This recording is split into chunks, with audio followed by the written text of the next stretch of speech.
Pronto. Boa noite, pessoal. Meu nome é Maria Amélia, eu sou professora da Unemate.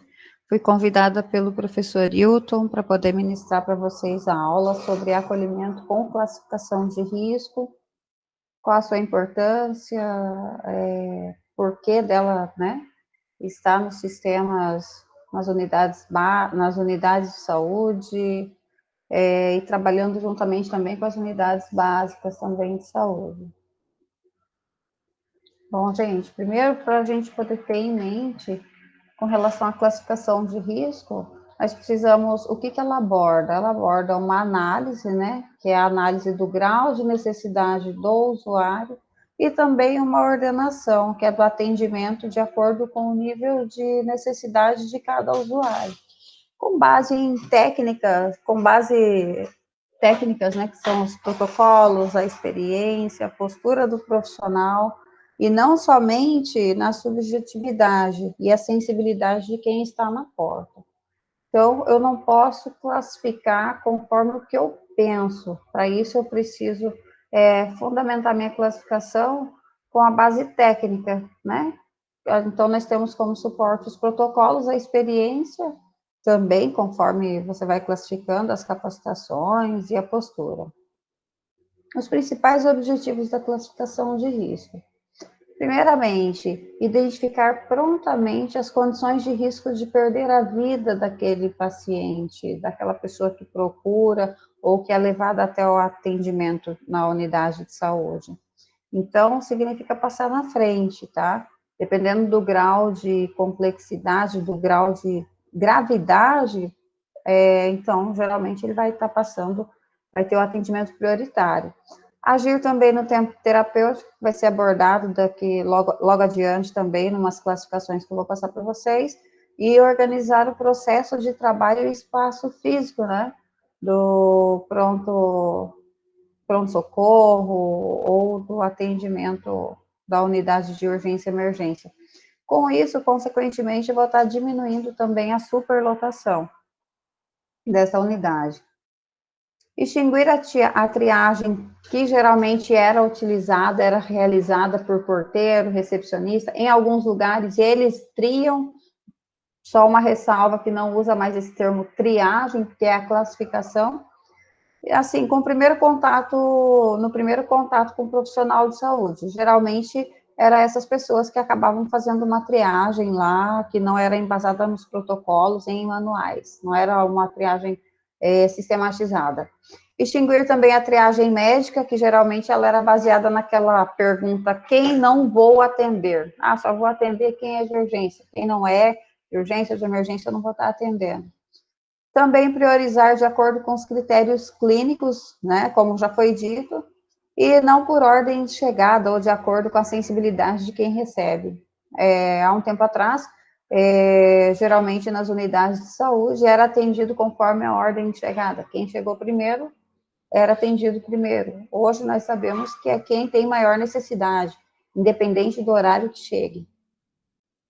Informar também aos pacientes, algo importante, objetivo, informar aos pacientes familiares a expectativa do atendimento e tempo de espera. Que é isso, claro, ocasiona também a diminuição da ansiedade que é gerada pelo que é desconhecido. Se a pessoa está ali, não sabe quanto tempo vai ficar, então, de imediato, ela é classificada, ela vai saber qual provavelmente vai ser o seu tempo de atendimento. Esclarecer também para a comunidade sobre a forma de atendimento, é muito importante que a comunidade seja conscientizada com relação ao processo de acolhimento e a classificação de risco, e realizar, quando necessário, encaminhamento responsável com a garantia de acesso à saúde de atenção. O que isso quer dizer? Determinada pessoa procurou o serviço de saúde, mas não é um atendimento de urgência e emergência, ela pode sim ser encaminhada para uma unidade básica de saúde, onde ela possa ter realização de alguns exames que for necessário, isso com agendamento de consulta ou de alguma especialidade. Outros resultados que eu quero abordar com vocês. Consequentemente, a diminuição da ansiedade dos profissionais e usuários, quando é implementado o acolhimento e classificação de risco, melhoria nas relações interpessoais, na própria equipe da emergência, uma padronização dos dados para os estudos, pesquisas e planejamento. Então, nós temos dados mais organizados, que vão servir como um arcabouço para esses tipos de estudo e pesquisa, e também, consequentemente, o aumento da satisfação do usuário. Trouxe para vocês uma história aqui. Vejamos a história de Maria, 15 anos, ela chega a uma unidade de saúde andando, trajando uniforme escolar, sozinha, e dirige-se à recepção, onde o processo de acolhimento se faz da maneira tradicional, como eu disse para vocês, através de uma triagem burocrática, porém sem sistematização de um processo de classificação de risco, com protocolo estabelecido. Visivelmente, ela se encontra angustiada e diz estar com muita dor na barriga. A profissional da recepção avalia ela e pede para que ela fique na fila, né? Depois de 35 minutos esperando, Maria volta à recepção, diz que a dor está aumentando. No entanto, é reconduzida a esperar novamente na fila. Depois de 15 minutos, Maria cai no chão e é levada para o atendimento e morre por ter ingerido veneno de rato para interromper uma gravidez indesejada. O que essa história indica, gente? Primeira coisa que eu abordei, vou abordar com vocês. Profissional que criou, recepcionista, provavelmente não capacitada, não é o profissional habilitado. Somente quem pode fazer, vou até mudar o termo, não é triagem, quem pode fazer a classificação é o profissional enfermeiro, e isso é tido em protocolos, vou passar o material do professor disponibilizar para vocês depois, enfermeiros ou o próprio médico. Esses são os profissionais que podem criar, que podem fazer a classificação de risco. Então, o primeiro ponto errado nessa história, e ela pediu, mesmo a paciente informando que teve uma intensidade, aumentou a dor, ela pediu para que voltasse. Se é numa classificação correta, assim que, mesmo que o paciente tenha sido já classificado, por exemplo, foi classificado como verde, você tem condições de esperar, e daí, de repente, ele vá novamente até você e informe que ele está aumentando a dor, ou, estou com uma cefaleia, que a princípio é uma cefaleia leve, daí está ficando intensa, você precisa novamente classificar, você tem que reclassificar esse paciente, porque um verde pode passar para um amarelo e o amarelo para um vermelho, né? Agora, acolhimento com classificação de risco. Como que a gente organiza esse processo? Já sabemos que é uma ferramenta que é muito utilizada para priorizar o atendimento na urgência e emergência, tanto nos pronto-socorros como unidades de pronto atendimento, UPA. E o que essa ferramenta assegura? Uma atenção médica de acordo com o tempo de resposta baseado na necessidade do paciente, não em ordem de chegada. O sistema de classificação de risco, ele vai avaliar a necessidade do paciente de acordo com a sua prioridade clínica. Consequentemente, quanto mais grave, mais rápido eu preciso ser atendido. O atendimento, ele é baseado em cores e tempo. As cores, elas estão relacionadas juntamente com a gravidade. Então, cada cor, ela indica um grau de gravidade que esse paciente pode estar apresentando. E o tempo máximo para a avaliação médica.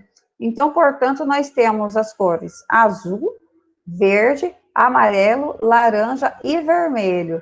Essas 5 cores nós temos na classificação do protocolo de Manchester, tá? Só ressaltando para vocês. Porque nós temos um outro protocolo, que é o protocolo do Ministério da Saúde, que eles são 4 cores. Vermelho, que permanece como os casos graves, que é de emergência com eminente risco de morte. Urgente é o amarelo, casos que necessitam sim do atendimento prioritário. O verde, que é pouco urgente, casos de menor urgência que podem sim aguardar o atendimento, e não urgente, que é o azul, né? São casos simples e que podem ser, sim, direcionados a outra unidade de saúde. Então, a chegada ao pronto-socorro, no eixo vermelho que indica emergência, como ele deve ser visível amplamente, distinto e exclusivo. Eu preciso identificar que aquilo é uma sala de emergência. O acesso coberto para ambulâncias precisa ter também, junto nessa sala de emergência, na área de emergência, o eixo de emergência, né? Claro, vai ficar na parte externa. Sinal sonoro disponível, sala disponível. Nisso, eu recebo e estabilizo os pacientes graves. Então, recebimento e estabilização dos pacientes graves. Materiais e equipamentos geralmente utilizados no eixo verde: assistência ventilatória, assistência circulatória, drogas e soluções, e alguns materiais complementares. É importante ressaltar a necessidade da privacidade do paciente e o acolhimento da rede social. Após a estabilização na sala do eixo vermelho, ele tem dois destinos: ou a área amarela, que é pacientes críticos, ou a área verde, que são pacientes estáveis e que precisam da observação. Então, também podendo ser internado na unidade, ou transferido, ou uma possível alta, evoluir para alta, né? No entanto, ainda precisa do envolvimento da rede assistencial. O que é, pessoal, esse acolhimento com classificação de risco? No ambiente, eu preciso que seja um local amplo, até para direcionar as pessoas conforme as cores da classificação. Local para o primeiro contato de fácil identificação, e é para a central de acolhimento que o usuário se dirige ao chegar no pronto atendimento. Acolhimento de casos menos graves, classificação de risco e atendimento médico. Então, tem esses casos a serem abordados. Geralmente, a central de acolhimento, ela vai direcionar para uma área de atendimento adequada. Se for a necessidade de uma sutura, vai ter. Se for a necessidade da pediatria. Os protocolos de classificação, tem protocolo de classificação de risco adulto e, em alguns lugares, protocolos de classificação de risco da pediatria. Eles são protocolos distintos, com parâmetros distintos. Então, orienta os usuários com demanda administrativa, que é com relação às informações, a marcar consulta, visitar pacientes, e para outra área, fornece as próprias informações necessárias. Encaminha o restante para a classificação de risco. Isso aqui é uma pré-classificação, essa central de acolhimento. Primeiro, você acolhe e identifica qual é a demanda do usuário, identifica emergências e direciona para eixo vermelho, quando necessário. Identifica a necessidade de consulta médica imediata. Isso é uma pré-classificação rápida com base no suporte básico de vida e no protocolo de classificação de risco instituído pela unidade de saúde. Além disso, acolhe também a rede social, ele informa e registra o atendimento. O que se tem, então, ainda falando de classificação de risco, um consultório de enfermagem para classificação de risco, consultórios médicos, que os médicos também você pode ter essa opção do médico, ou ele também faz a classificação, ou vai direto da enfermagem para o consultório, já sem ter outra classificação. Serviço social, consultórios para avaliação de especialidade, área de procedimento e observação curta, que são as salas de espera. Tudo pautado em protocolos e manual de informações. Eu preciso embasar todo esse funcionamento, toda essa estratégia de atendimento em protocolo e manual de informação. Isso aqui é só para explanar melhor o que eu acabei de dizer. O eixo azul, que é como a pré-classificação, acolhimento com a pré-classificação, então eu direciono tanto para a área azul, né, classificação de risco, a azul, verde, que precisa sim de uma consulta médica, mas pode esperar, o amarelo, que ele precisa de uma consulta médica um pouco mais rápida, e já o vermelho, eu tanto posso chegar andando, caminhando, e ter a necessidade, depois da avaliação, de ser classificado como vermelho, já ter o atendimento imediato, como eu posso também ser trazido pelas unidades móveis de pré-hospitalar, né, atendimento móvel pré-hospitalar. E aqui, ao menos em Cuiabá, a gente tem o SAMU, que faz esse tipo de atendimento. Algumas situações, alguns exemplos de queixa imediatamente identificadas como classificação vermelha. Alguns exemplos que a gente tem, que a gente pode estar levando essa classificação: politraumatizado grave, importante a gente lembrar do mecanismo do trauma, o trauma crânioencefálico grave, a situação de coma, comprometimento da coluna cervical também é uma situação que é classificada como vermelha, e a parada cardiorrespiratória, desconforto respiratório sendo grave, dor no peito, falta de ar, alguns ferimentos perfurantes, como os que são ocasionados por arma de fogo, e as grandes queimaduras. Esses são alguns exemplos da classificação como vermelha. Agora, algumas situações, uns exemplos que a gente tem da classificação amarela, quando tem a cefaleia intensa do paciente, quando ele se queixa, né, o histórico dele, o relato dele atual, queixa de cefaleia intensa, dor torácica intensa também, dor abdominal aguda, ou qualquer dor que ele classificar como intensa. Você pode usar também a escala de dor com esse paciente, pedir para que ele enumere para você qual a intensidade de dor, né, de 1 a 10, qual a intensidade de dor. Então, a diminuição também no nível de consciência pode levar a ser esse paciente como um paciente classificado como amarelo, desmaio ou síncope, a hemorragias, né, ocasionadas por ferimentos, a epistaxe também, crise de asma e a febre alta. Tudo isso a gente vai ter os parâmetros no protocolo, no próprio manual da classificação de risco. Acolhimento com classificação de risco. Como implantar? Alguns pressupostos. Primeiro que tem que ter as metodologias interativas. É importante ressaltar as metodologias interativas e escuta das propostas de ações para que possa ser aprimorada a capacidade de compreender e também de analisar todo esse processo para que possa ser implantado e que realmente seja efetivo o processo de acolhimento e classificação de risco. Outro ponto que é importante a gente estar ressaltando é o trabalho em equipe. Gente, o trabalho em equipe é fundamental, como a principal estratégia da interferência no processo de produção de saúde. O que nós devemos levar em conta nesse trabalho em equipe? Tanto o sujeito quanto os trabalhadores.